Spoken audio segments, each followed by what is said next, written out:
बाबा नारायण दास राजकीय कला महाविद्यालय की एमए उत्तरार्ध की आज की इस कक्षा में सभी छात्र और छात्राओं का बहुत बहुत स्वागत है और अभिनंदन है। प्रिय विद्यार्थियों, मुझे आशा है आप सब अपने अपने घरों में सकुशल होंगे। आपको जैसा विदित है, हम स्कंदगुप्त नाटक पढ़ रहे हैं जयशंकर प्रसाद का। तो आज मैं व्याख्या नहीं करके मैं चाहती हूँ कि उस पर, इस नाटक के उद्देश्य पर हम थोड़ा सा बात करें। तो आप सबको पता है कि जयशंकर प्रसाद जी ने अपनी रचनाओं में जो ऐतिहासिक पृष्ठभूमि ली है, ऐतिहासिक कथा के संगोपन के माध्यम से वो जो हम हमारे लिए नाटक प्रस्तुत करते हैं, उन नाटकों में देखा जा सकता है कि उनका कोई ना कोई उद्देश्य अवश्य निहित होता है। और जैसा कि आप सब बखूबी जानते हैं कि छायावाद के उस दौर में जब हम स्वाधीनता संग्राम की उस कहना चाहिए जद्दोजहद में आम जनता जुटी हुई थी, तो लेखकों और कवियों और रचनाकारों ने अपनी अपनी रचनाओं के माध्यम से भी उनके जोशो खरोश को बनाए रखने का पूरा प्रयास भी किया और इस रूप में उनको सहयोग भी दिया है। तो आज हम बात करते हैं स्कंदगुप्त के उद्देश्य की। स्कंदगुप्त नाटक जो है वो जयशंकर प्रसाद जी का बहुत प्रसिद्ध नाटक माना जाता है और प्रसाद जी सच्चे अर्थों में युग सृष्टा के रूप में हमारे सामने आते हैं।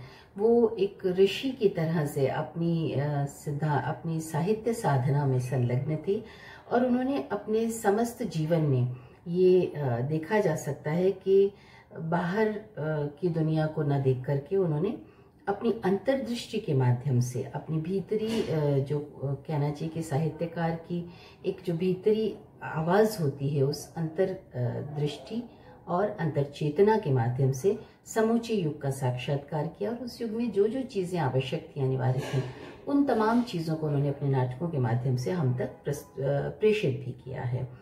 अतः उनकी रचनाओं में जब हम देखते हैं कि तत्कालीन परिस्थितियों के प्रकाश में उन्होंने बहुत सारे संदेश जनता को देने का प्रयास किया है और कहना चाहिए कि सुप्तप्राय जो मनीषा थी उसको झकझोरने का, जगाने का और उसे नवीन चेतना और उन्मेष से भर देने का एक प्रयास प्रसाद की रचनाओं में रहा है।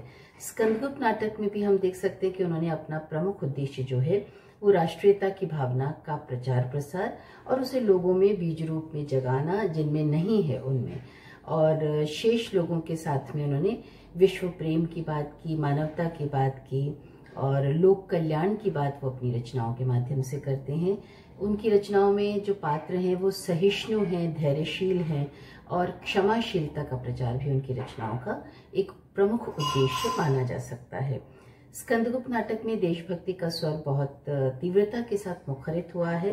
प्रसाद ने देश को अंग्रेजों के दमन चक्र का मुकाबला करने के लिए जैसे तैयार करने की ठान ली थी और यही कारण था कि उनके जो पात्र हैं नाटक के, उनमें स्वाधीनता के प्रति एक अदम्य उदग्र उत्साह देखा जा सकता है। उनके जो दो रास्ते थे प्रसाद की इस पूरी चेतना के, एक तो गांधी जी का जो अहिंसावादी मानवतावादी मार्ग था वो था, और दूसरा तिलक का अपने अधिकारों को मांगने का नहीं बल्कि छीनने का जो जज्बा था वो भी उनकी रचनाओं में हम देख सकते हैं। तो इस दो तरह से उन्होंने अपने पात्रों की संरचना की है। अब ये जो बात है कि प्रसाद जी मानवतावादी थे तो गांधी जी की बात भी मानते थे और तिलक के मार्ग में भी विश्वास रखते थे, इसलिए वो एक स्थान पर भट्टार्क से कहलवाते हैं, नहीं तो क्या रोने से, भीख मांगने से कोई अधिकार मिल जाता है? जिसके हाथों में बल नहीं उसका अधिकार ही कैसा, और यदि भीख मांगकर मिल भी जाए तो शांति की रक्षा कौन करेगा? अब देखिए, दूसरी बात यह है कि अगर आपको भीख में मिल भी जाती है तो उसको बनाए रखने के लिए, उसको मेंटेन करने के लिए ये बहुत ज़रूरी है कि उसकी शांति की रक्षा के लिए आपको कहीं ना कहीं अपने आप को बलशाली साबित करना ही होगा। इस प्रकार प्रसाद जी का विश्वास था कि अधिकार जो है वो निर्बल की भीख नहीं है बल्कि खड़ग के परिणाम से प्राप्त होने वाली चीज है, और उनके इस विचार से देश को सच्चे वीरों की आवश्यकता की जो बात है वो भी संप्रेषित होती है।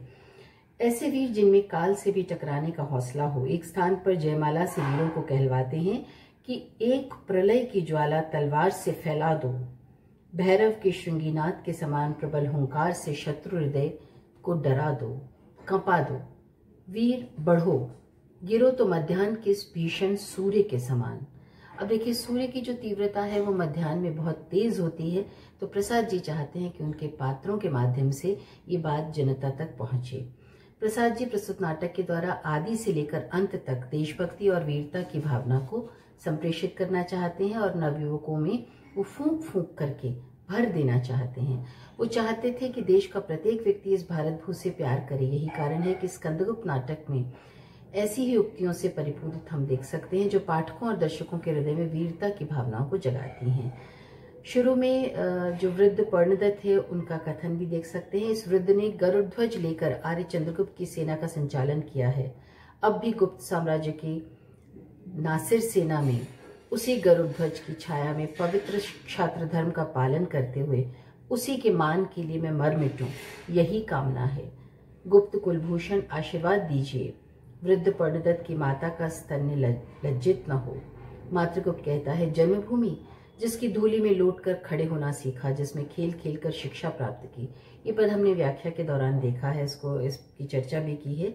अब मैं ये बात आपकी तरफ इसका ध्यान आकर्षित करना चाहूंगी कि ऐसी भारत भूमि के लिए वीरता और आत्मत्याग के बिना बलिदान का कोई भी महत्व नहीं है। आवश्यकता इस बात की है कि देश के लिए सच्चे और देशभक्त जो सपूत हैं वो पैदा हों और उनके बलिदान की इसी महियसी भावना को विजया के माध्यम से यहाँ पर देखा जा सकता है, जब वो कहती हैं कि एक नहीं ऐसे सहस्र स्कंदगुप्त, ऐसे सहस्रों देवतुल्य उदार युवक इस जन्मभूमि पर उत्सर्ग हो जाएं। अंगड़ाइयां लेकर मुचकुंद की मोह निद्रा से भारतवासी जाग पड़े। हम तुम गली गली कोने कोने में पर्यटन करेंगे, पैर पड़ेंगे, लोगों को जगाएंगे। अब वीरता की सच्ची परख क्या है, इसका संकेत हमें कई जगह नजर आता है। जब बंधु वर्मा ये कहते हैं कि क्षत्रियों का कर्तव्य है आर्तत्राण परायण होना, विपद का हंसते हुए आलिंगन करना, विभीषिकाओं को मुस्कुराकर अवहेलना करना और विकलों के लिए, अपने धर्म के लिए, देश के लिए प्राण देना। अब स्कंदगुप्त की पूरी रचना जब हम देखते हैं तो वो वीर रस प्रधान है और इसका उद्देश्य, चूंकि हम चर्चा कर चुके हैं कि राष्ट्रीयता की भावना का उद्बोधन है और इसीलिए बार बार बहुत सारे पात्रों के माध्यम से उन्होंने इस बात को उठाया है। एक मोटा मोटा जब मैं इसकी विशेषताओं की बात करती हूँ तो जैसा कि हम मानवतावादी दृष्टिकोण की चर्चा कर चुके हैं, इसके साथ ही साथ विश्व बंधुत्व की भावना भी इनमें कूट कूट के भरी है, जहाँ पर वो बहुत सारे सूक्ति वाक्यों के माध्यम से भी अपनी बात कहते हैं। विश्व प्रेम सर्वभूत हित कामना परम धर्म है, इस तरह के सूक्ति वाक्य हम प्रसाद की रचनाओं में देख सकते हैं। फिर बात आती है लोक मंगल की भावना की। प्रसाद ने अपनी इस रचना के माध्यम से लोक मंगल की भावना को जन जन तक पहुंचाने का प्रयास किया है। वो कहते हैं कि कोई भी जाति का व्यक्ति क्यों महान है, क्योंकि उसमें उसकी विशिष्टता है। जैसे अगर ब्राह्मण की बात करें तो वो त्याग और क्षमा की मूर्ति होने पर ही महान हो सकता है। और इसीलिए उन्होंने बार बार ये कल्पना की है कि सर्वे भवन्तु सुखिनः, सर्वे सन्तु निरामयः, सर्वे भद्राणि पश्यन्तु, माँ कश्चित् दुख भाग भवेत्। ये मंगल कामना हमें प्रसाद की रचनाओं में दिखाई देती है। इसके अलावा नारी गौरव की वो बात करते हैं, स्त्री की महिमा का उन्होंने बार बार चर्चा की है। उनके सारे पात्रों को आप उठा के देख लीजिए, चाहे जयमाला हो, चाहे विजया हो, चाहे कमला हो, इन तमाम लोगों की जो वक्तव्य हैं, उन तमाम लोगों की जो अभिनय के माध्यम से जो चीज़ें निकल के आई हैं, वो प्रसाद की उस नारी भावना का भी कहना चाहिए इस्तकबाल करती हैं। और सबसे बड़ी बात उन्होंने बात की है भारतीय संस्कृति की। भारतीय संस्कृति की जो खुशबू है वो उनकी रचनाओं में आद्यांत व्याप्त है। हम देख सकते हैं कि बहुत सारे पात्रों के माध्यम से, चाहे भीम वर्मा हो, चाहे बंधु वर्मा हो, इन तमाम लोगों के माध्यम से प्रसाद जी ने अपनी उस विशेषता को इस नाटक में हर जगह दर्शाया है। एक उदाहरण मैं बंधु वर्मा के कथन का कह के अपनी बात समाप्त करूंगी। वीरों, तुम्हारी विश्व विजयी वीरगाथा सुर सुंदरियों की वीणा के साथ मंद ध्वनि से नंदन में गूंज उठेगी। असीम साहसी आर्य सैनिक, तुम्हारे शस्त्र ने बर्बर हूणों को बता दिया है कि रण विद्या केवल नृशंसता नहीं है। जिसके आतंक से आज रूम साम्राज्य पदाक्रांत है, उन्हें तुम्हारा लोहा मानना ही होगा कि भारतीय दुर्जेय वीर हैं। और ये बात, इस तरह के कथन बहुत सारे हम देख सकते हैं। इसके अतिरिक्त मुझे लगता है कि नाटक में प्रसाद जी ने सहिष्णुता की बात की है, क्षमाशीलता की बात की है, ऊंच नीच की भावना का परित्याग करने का वो बार बार हमें संदेश देते हैं।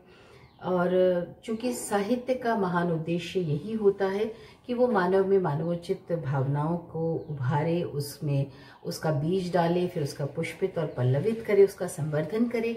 और यही काम प्रसाद की रचनाओं के माध्यम से उन्होंने किया है, जो कि व्यक्ति को तमोगुण और रजोगुण से बिल्कुल मुक्त कर देता है और प्रयास करता है कि सतोगुण से संपन्न जो पात्र हैं वो संसार में ज्यादा से ज्यादा हों।